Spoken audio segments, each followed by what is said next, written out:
আসসালামু আলাইকুম। অষ্টম শ্রেণীর শিক্ষার্থী, আশা করি ভালো আছেন। আজকে আপনাদের আনন্দ পাঠ এই বইয়ের মুক্তি যে গল্পটি আছে, আমরা আজকে সেই গল্পটি পড়ি। সেই গল্পটির মূল কথাগুলি পড়ব এবং পরে প্রশ্নের উত্তরগুলি দেখব। এই গল্পটির মূল কথা হলো, এই অংশে কোনটার দাস হিসেবে বিক্রি হওয়া সাদা মানুষের নির্মম অত্যাচার ও দাস ব্যবস্থার অমানবিকতা তুলে ধরা হয়েছে। তাকে বাজারে নিলামে বিক্রি করে শিকলবন্দি অবস্থায় দূরবর্তী স্থানে নিয়ে যাওয়া হয়। পথে সে সাদা মানুষের বিলাসী জীবন, কালো দাসের দুর্দশা এবং দাসদের উপর নিষ্ঠুরতা আচরণ প্রত্যক্ষ করেন।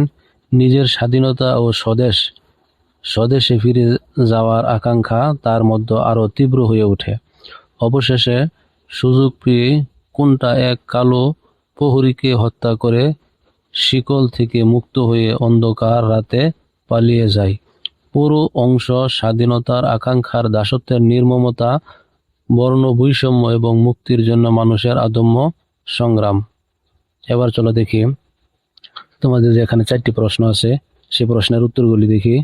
একেবারে খুব সুন্দর করে দিয়েছি। 1 নম্বর যে প্রশ্ন, একেবারে সরেস নিজের ইচ্ছা মতো গড়ে নেওয়া যাবে, কোন প্রসঙ্গে এবং কেন কথা বলা হয়েছে? উত্তরটি হলো, একেবারে সরেস নিজের ইচ্ছামতো গড়ে নেওয়া যাবে কথাটি বলা হয়েছে কোনটাকে দাস হিসেবে নিলামে বিক্রি করার সময়।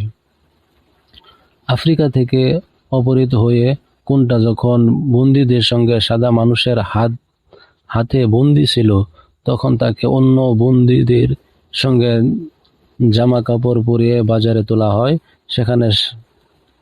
সেখানে সাদা দাস ব্যবসায়ীরা বন্দীদের শরীর ও স্বাস্থ্য পরীক্ষা করতে তাদের মূল্য নির্ধারণ করেছিল।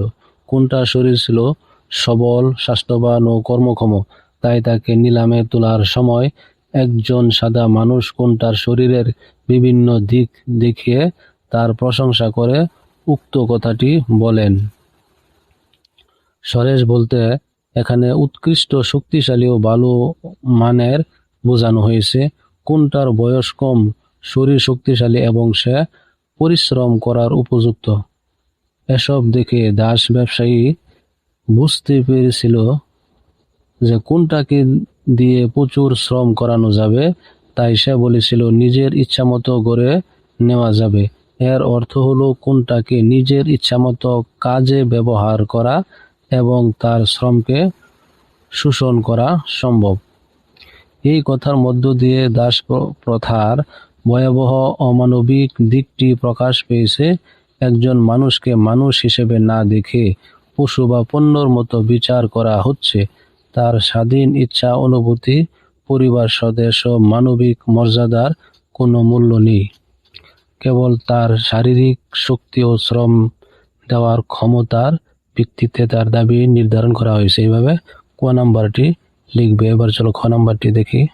প্রশ্নে বলতেছে, মুক্তি গল্পটিতে জাগতিক ও বর্ণগত যে প্রতিচ্ছবি প্রকাশ পেয়েছে তার চিত্র তুলে ধরো। উত্তরটা এইভাবে দিব, মুক্তি গল্পে জাতিগত ও বর্ণগত বৈষম্য, দাসপ্রথা এবং বর্ণবাদী সমাজ ব্যবস্থার একটি নির্মম চিত্র ফুটে উঠেছে। গল্পের প্রধান চিত্র কোনটা একজন আফ্রিকান যুবক নিজ দেশ ও পরিবারের কাছ থেকে তাকে জোর করে অপহরণ করে দাস হিসেবে বিক্রি করা হয়। তার গায়ের রং কালো হওয়ার কারণে সাদা মানুষেরা তাকে একজন স্বাধীন মানুষ হিসেবে বিবেচনা না করে পণ্য হিসেবে গণ্য করে। গল্পে দেখা যায় কোনটা অন্য অন্য কৃষ্ণাঙ্গ বন্দীদের শিকল দিয়ে বেঁধে রাখা হয়, তাদের স্বাস্থ্য পরীক্ষা করে নিলামে তোলা হয় এবং কে কত দামে তাদের কিনবে তা নিয়ে প্রকাশ্য দরদাম চলে। একজন মানুষের মূল্য তার ব্যক্তিত্ব, জ্ঞান বা মানবিকতার উপর নয়, বরং তার শরীর কতটা শক্তিশালী এবং কত বেশি শ্রম দিতে পারে তার উপর নির্ভর করে নির্ধারিত হয়। এই ঘটনা বর্ণবাদী দাস ব্যবস্থার নির্মম ব্যবস্থা তুলে ধরা। অন্যদিকে সাদা মানুষের জীবনযাত্রার সঙ্গে কৃষ্ণাঙ্গ দাসের জীবনযাত্রার তীব্র বৈপরীত্য ও গল্পে প্রকাশ পেয়েছে। সাদা মানুষের বড় বড় দাড়ি, পরিবার, জমিদার ও স্বাভাবিক জীবনযাপন দেখা যায়। সেই বাড়িওয়ালাগুলো কাছেই ছোট ছোট অন্ধকার কুটিরে কালো মানুষের বসবাস করতে দেখা যায়, অর্থাৎ একই সমাজে বসবাস করলেও তাদের জীবনযাপন ও সামাজিক মর্যাদা ছিল বিরাট পার্থক্য। গল্পে আরো দেখা যায় কিছু কালো মানুষ নিজের জাতির মানুষের উপর ওই সাদা মালিকদের হয়ে পাহারাদারের কাজ করেছে। কোনটা তাদের দেখে বিস্মিত ও ক্ষুব্ধ হয়। সে বুঝতে পারে দাস প্রথা শুধু মানুষের স্বাধীনতায় কেড়ে নেয়নি, বরং মানুষের এমনভাবে শোষণ করেছে যে কেউ কেউ বাধ্য হয়ে নিজের স্বজাতি বিরুদ্ধে কাজ করছে। সবচেয়ে গুরুত্বপূর্ণ বিষয় হলো গল্পে কোনটার মনে নিজের আফ্রিকান পরিচয় ও স্বদেশের প্রতি গভীর টান অটুট থাকে। সে সাদা মানুষের অত্যাচার মেনে নিতে চায় না। তার কাছে স্বাধীনতা ও নিজের জাতিগত পরিচয় অত্যন্ত মূল্যবান।